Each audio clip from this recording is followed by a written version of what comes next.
Pernah nggak sih Anda baca satu kalimat aja, tapi rasanya kayak bisa ngerasain hembusan angin, atau bahkan nyium bau tanah setelah hujan?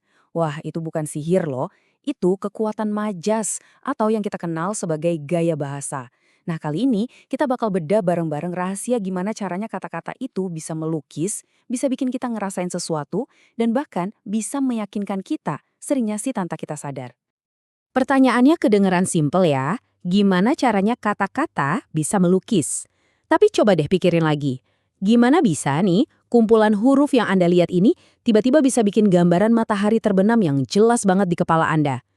Nah, ini dia nih kerennya bahasa yang mau kita bahas. Kemampuannya buat ngubah sesuatu yang abstrak jadi terasa nyata. Oke, kita mulai dari dasarnya dulu ya. Di bagian pertama ini, lebih dari sekadar kata, kita mau cari tahu kenapa sih ada kalimat yang rasanya biasa aja, tapi ada juga yang nempel banget di ingatan. Ternyata kuncinya itu ada di cara kita merangkai kata-katanya. Coba deh bayangin bedanya. Kita bisa aja bilang, dia larinya cepat. Ya udah, informasinya sampai. Tapi gimana kalau kita bilang, larinya secepat kilat? Wah, kita bukan cuma tahu dia cepat, tapi kita seolah-olah merasakan kecepatannya. Nah, itulah gunanya majas, ngubah informasi yang datar jadi pengalaman yang hidup dan penuh emosi. Nah, salah satu cara paling ampuh buat bikin bahasa jadi lebih berwarna itu dengan membandingkan sesuatu. Sekarang kita bakal lihat dua jenis perbandingan yang sering banget kita pakai, tapi sering juga ketukar. Keduanya sama-sama membandingkan dua hal, tapi caranya beda banget. Oke, di satu sisi kita punya metafora. Ini gaya yang to the point, yang langsung bilang A itu B. Nah, di sisi lain ada asosiasi. Dia lebih kalem, bilangnya A itu kayak B. Sama-sama membandingkan kan? Tapi yang satu belak-belakan, yang satunya lagi pakai perumpamaan. Yuk, kita lihat lebih dalam lagi. Kita mulai dari metafora dulu ya. Seperti yang bisa kita lihat, ini perbandingan langsung, nggak pakai basa-basi.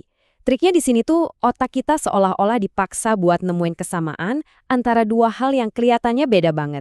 Hasilnya, ada loncatan makna yang kuat dan langsung kena. Nah, ini contoh yang paling sering kita dengar. Waktu ada yang bilang anak emas, otak kita kan nggak ngebayangin anak yang badannya dari emas beneran kan? Tapi kita langsung paham maksudnya anak kesayangan, yang paling berharga, yang istimewa. Cuma dua kata, tapi bisa ngegambarin hubungan emosional yang dalam. Efisien banget kan? Oke, sekarang kita pindah ke lawannya, yaitu asosiasi. Nah, kalau metafora tadi kan to the point ya, asosiasi ini lebih puitis. Kunci utamanya itu ada di kata-kata penghubung kayak bagaikan, bak, atau yang paling sering seperti. Jadi dia nggak menyamakan langsung, tapi ngajak kita buat ngeliat kemiripannya. Coba perhatiin deh, kata seperti di sini jadi jembatannya.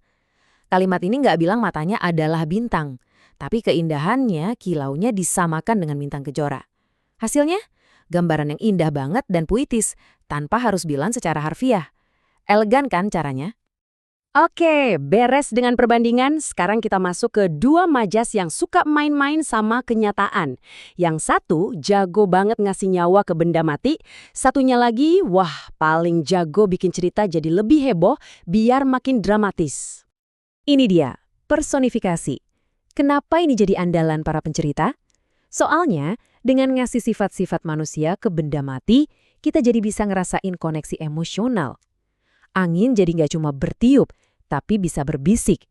Ombak nggak cuma bergulung, tapi bisa marah. Tiba-tiba, dunia di sekitar kita jadi terasa lebih hidup dan punya perasaan. Coba deh, kita fokus ke kata melambai-lambai di contoh ini. Secara logika, pohon kelapa kan nggak punya tangan buat melambai ya. Tapi, dengan satu kata itu, kita langsung bisa ngebayangin gerakannya, dahan dan daunnya yang goyang-goyang kena angin. Gambaran di kepala kita langsung jadi jauh lebih puitis dan hidup kan? Dan sekarang kita kenalan sama majas yang paling drama, hiperbola. Ini tuh seninya melebih-lebihkan sesuatu, kadang sampai ekstrim. Tujuannya apa? Bukan buat bohong ya, tapi buat ngasih penekanan biar orang yang dengar tuh benar-benar paham seberapa besar, seberapa capek, atau seberapa heboh sih sesuatu itu. Siapa sih yang nggak pernah dengar ungkapan banting tulang? Kita semua tahu kok, nggak ada tulang yang beneran dibanting sampai patah. Tapi, kita langsung bisa merasakan betapa berat dan capeknya pekerjaan itu. Coba bandingin sama kalimat bekerja sangat keras. Beda banget kan rasanya? Nah, itulah kekuatan hiperbola, buat nunjukin intensitas. Oke, jadi kita udah kenalan nih selama 4 alat keren dalam berbahasa. Sekarang yuk kita kumpulin lagi semuanya, kita review sedikit, dan kita lihat betapa seringnya kita sebenarnya pakai alat-alat ini dalam percakapan sehari-hari, sadar ataupun nggak sadar. Nah, ini dia rangkuman singkatnya. Kita punya metafora buat perbandingan yang langsung dan tegas, contohnya anak emas. Terus ada asosiasi yang pakai seperti buat perumpamaan puitis, kayak seperti bintang. Lalu personifikasi yang bikin benda mati jadi hidup, contohnya pohon melambai. Dan terakhir, hiperbola yang jago melebih-lebihkan seperti banting tulang. 4 alat yang kelihatannya simple tapi punya kekuatan luar biasa buat mengubah cara kita berkomunikasi. Dan sebagai penutup, saya punya tantangan kecil nih buat Anda. Coba deh mulai sekarang perhatikan obrolan Anda sehari-hari atau tulisan yang Anda baca. Majas mana sih yang paling sering Anda temui atau bahkan Anda gunakan sendiri? Dengan makin sadar soal ini, Anda nggak cuma jadi pendengar yang lebih peka, tapi juga bisa jadi pembicara atau penulis yang lebih keren.